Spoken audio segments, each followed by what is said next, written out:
ప్రభుత్వం ఆక్రమించుకుంటూ పోతే ఇది చివరికి మనం జీవోత్సవాలుగా మారే పరిస్థితులు వస్తాయి. ఇది ఏమాత్రము ప్రజలకు మంచిది కాదు.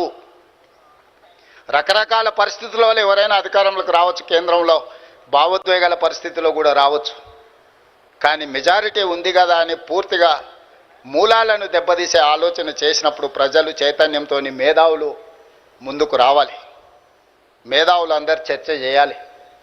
ఈరోజు కేంద్ర ప్రభుత్వం చేస్తున్న మార్పులను నిశ్చితంగా గమనించాల్సిన అవసరం ఉన్నది.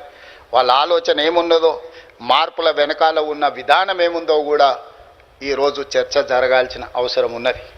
అందుకే మిత్రులారా, ఈరోజు సమయము, సందర్భము, వేదిక సముచితమైందనే కొంచెం ఒక లైన్ పక్కకు దాటినా ఈ అంశాలను ఇక్కడ ప్రస్తావించడమే సముచితమని నేను ప్రస్తావిస్తున్నా. వాస్తవంగా నేను ఏ వేదికల మీద అక్కడ వేదికను బట్టి అంశాలను ప్రస్తావిస్తా. నేను రాజకీయ వేదికల మీదనే రాజకీయాల గురించి మాట్లాడతాను. నేను మిగతా వేదికల మీదకి పోయినప్పుడు అభివృద్ధి కార్యక్రమాలకు వెళ్తే అభివృద్ధి గురించి, సంక్షేమం గురించే మాట్లాడతాను. ఏ వేదిక మీదకి వెళ్తే ఆ వేదిక మీద అక్కడ ఏం అంశాల మీద మనం ఏర్పాటు చేసుకున్న దానికే పరిమితమై మాట్లాడతా.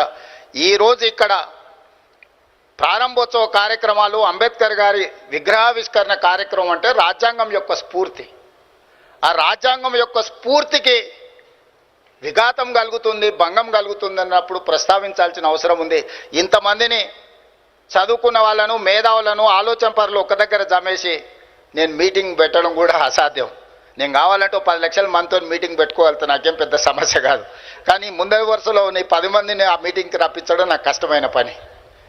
అందుకే వాళ్ళందరూ ఉన్నారు కాబట్టి వాళ్ళందరి దృష్టిలో జరుగుతున్న మార్పులు, చేర్పులు, పరిణామాలను ఈ తెలంగాణ సమాజానికి వీళ్ళే ప్రతీకలు, గౌరవం. అందుకే వాళ్ళ ముందు ఈ అంశాలను ప్రస్తావించిన ప్రధానమంత్రి గారు ఇంకొక అన్యాయం కూడా తెలంగాణకు చేసిండ్రు. మేము పద్మభూషణ్, పద్మశ్రీ అవార్డుల కోసం కూడా తెలంగాణ సమాజానికి ప్రతీకలైన గద్దర్ గారి పేరు, చుక్కా రామయ్య గారి పేరు, అందశ్రీ పేరు, గోరెటి వెంకన్న పేరు, జయతీర్ తిరుమలరావు గారి పేర్లు, వీటన్నిటినీ రాష్ట్ర ప్రభుత్వం నుంచి మేము ప్రతిపాదన ఇచ్చినాం.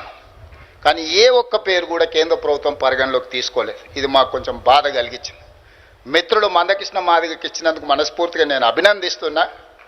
కానీ కేంద్ర ప్రభుత్వం గద్దర్ను, చుక్కా రామయ్య గారిని, జయ జయ హే తెలంగాణ అందించిన అందశ్రీని, గోరెటి వెంకన్నను, జయతీర్ తిరుమలరావు గారిని అసలు పరిగణలోకే తీసుకోకపోవడం అనేది ఇది మన తెలంగాణ సమాజానికి కొంత బాధ కలిగించే అంశము. ఇప్పటికైనా ఈ ప్రాంతం నుంచి కేంద్రంలో ప్రాతినిధ్యం వహిస్తున్న పెద్దలు ఆలోచన చేయాలి. మిత్రుడు కృష్ణమాదిగకి ఇచ్చినందుకు మనస్ఫూర్తిగా అభినందిస్తున్నాం. సమాజంలో ఉండే చాలా రుగ్మతల మీద చాలా సంవత్సరాలుగా పోరాడిండు. కానీ వారితో పాటు ఈ 4-5 పక్క రాష్ట్రంలో 5 ఇచ్చినప్పుడు కనీసం మనకు ఒకటి తక్కువ ఇచ్చిన 4 ఇచ్చినా కూడా ఈ పెద్దలందరికీ గౌరవం దక్కు ఉండేది. నేను తొందరలోనే ప్రధానమంత్రి గారికి లేఖ రాయబోతున్నా. కేంద్ర ప్రభుత్వాలు ఇట్లా మన పట్ల వివక్ష చూపించినప్పుడు మనం ఎక్కడో ఒక దగ్గర మన నిరసన తెలపాల్సిన అవసరం ఉన్నది. ఆ నిరసన ప్రజాస్వామ్యయుతంగా ఉండాలని నేను బలంగా నమ్ముతున్నా.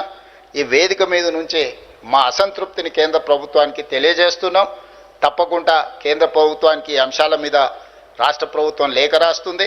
అదేవిధంగా మిత్రుడు గంటా చక్రపాణి గారు అన్ని కాలేజీలల్లో ఫీజు రియంబర్స్మెంట్ మీరు అమలు చేస్తారు, ఓపెన్ యూనివర్సిటీలో చదువుకునే విద్యార్థులకు మాత్రం ఫీజు రియంబర్స్మెంట్ ఇవ్వట్లేదని వారు ఇప్పుడే నా దృష్టికి తీసుకొచ్చారు. తప్పకుండా అంబేద్కర్ ఓపెన్ యూనివర్సిటీలో చదువుకునే ప్రతి విద్యార్థులకు రాష్ట్ర ప్రభుత్వం తరఫున మీరు చాలా చిన్న ఫీజు 4,000 ఉండొచ్చు అనుకుంటున్నాను నేను.